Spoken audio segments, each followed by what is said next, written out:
Hey everyone, today's tutorial is this super cute bumblebee cake. For this tutorial you can see that I've drawn myself a template. You're going to need to make yourself a little structure. M8 threaded rod I used, and two, you can either use MDF cake boards, or I just use regular cake boards which I glued together for extra strength. Drill a hole through the middle of everything and then build up your structure using lovely big washers and nuts, all sized to the same size as your rod, which in this case is M8. I've used adjustable spanners to really secure that in tightly, and use your template so that you know where your two internal cake boards are going to go. That will stop you guessing when you're mid carving. Make your structure nice and food safe. Plastic straws and foil tape is what I used. Now at the bottom of our bumblebee we're using Rice Krispies, marshmallow and Rice Krispies, which I've put on, allowed to dry, and then I've used a knife to come in and just carve that lovely pointy shape. I've used chocolate ganache, and you can see for my middle cake I've split it in half and sort of sandwiched it around the central pole, because I had a template and I measured, I knew how high that cake needed to be. The top cake is slightly taller to allow me to carve the bumblebee's head shape. I am constantly referring to the template I drew to ensure that my shape is correct. Now I've kept all my offcuts, which I've squished together as cake pops, and I'm just using that to infill between the head and the body, and between the body and the tail part. And then I'm just covering the whole cake in a layer of chocolate ganache, firmer and sturdier than buttercream. So that's what I would recommend for a cake like this. Now I've used the sugar paste and I'm colouring that up to a sort of lovely egg yolk yellow. I'm going to cover this in two parts, just because it's a slightly awkward shape. It's just easier to do that. This is a lovely stretchy paste and it seams together really, really well. So I'm not too worried about there being joints. And you can see I'm actually kind of cutting it quite roughly, but I just know that with a little bit of working, those seams will disappear. So you want to take your time on this and just make sure that that is on without any air bubbles, nice and tightly, so you've got a really, really good coverage. Now, for the stripes, I've rolled out some black sugar paste, and I have cut myself several strips of black sugar paste at different thicknesses. The thinner thickness goes at the top by the neck, slightly thicker. I think I did 2 centimeters, 3 centimeters, 4 centimeters. But you know, do what you like. But the idea is that they get thicker. The black stripes get thicker as you go down towards the bottom of the bee, and just stick those on with a little bit of water. For the eyes, roll out some white sugar paste. You want an oval cutter, quite large, to create the eyes, and you just want to trim off those bottom sections. I've made myself some sort of latte coloured irises, which I've cut out with circles, and then some smaller black pupils. And you just want to use a dab of water in your fingers just to put those circles in place as shown. I also cut, which I haven't filmed, but I also cut 2 white circles. You'll see those shortly, which are going to be used as accents, highlight accents on the eyes. In the meantime, you want a little bit of gel colour paste. Now I've gone for a brown, and that's water in that palette, and I am just adding in some colour and some definition with a very fine brush, using the water to take away the colour so it's not completely solid. There you go, look, those are my white highlights.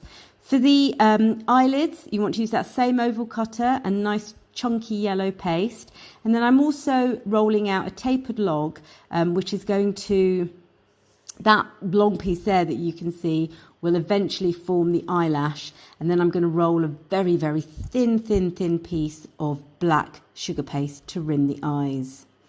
Now, I have a confession. I actually messed up a little bit here and didn't film this bit. You'll see in a minute when the camera goes out that I've just created a nose and some cheeks very simply with yellow sugar paste. And I've just added in an extra section here to form a little chin.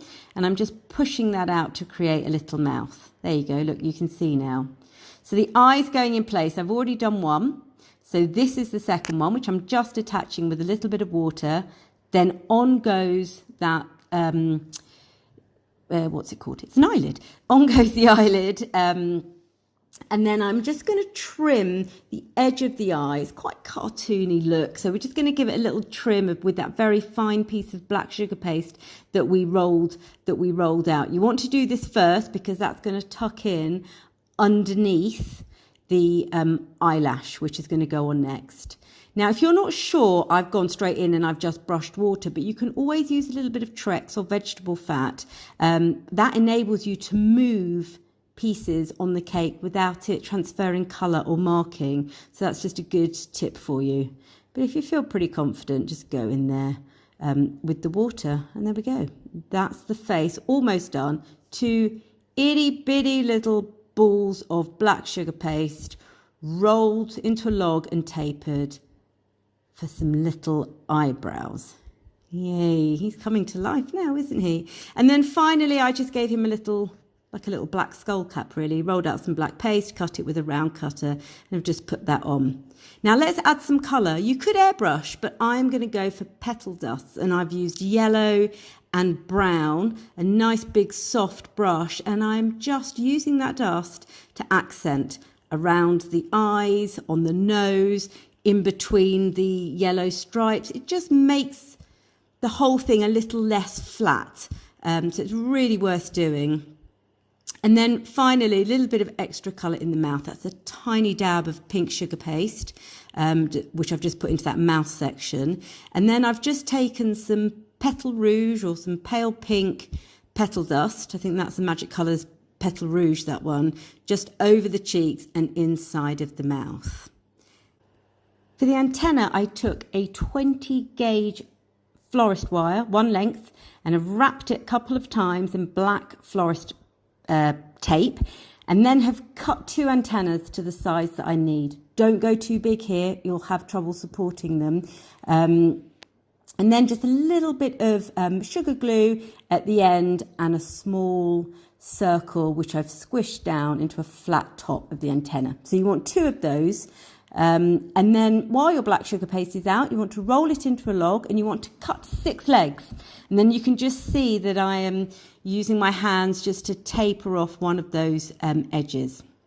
So I've got my legs ready. Now I'm going to insert the antenna, and you can see I'm adding in extra support just to stop them falling, just by squishing in some black sugar paste at the bottom. This is why you don't want them too long, really.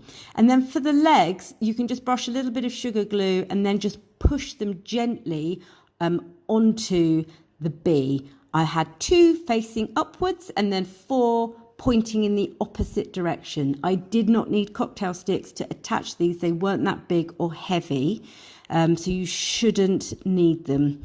But you can see I'm just using my tool there.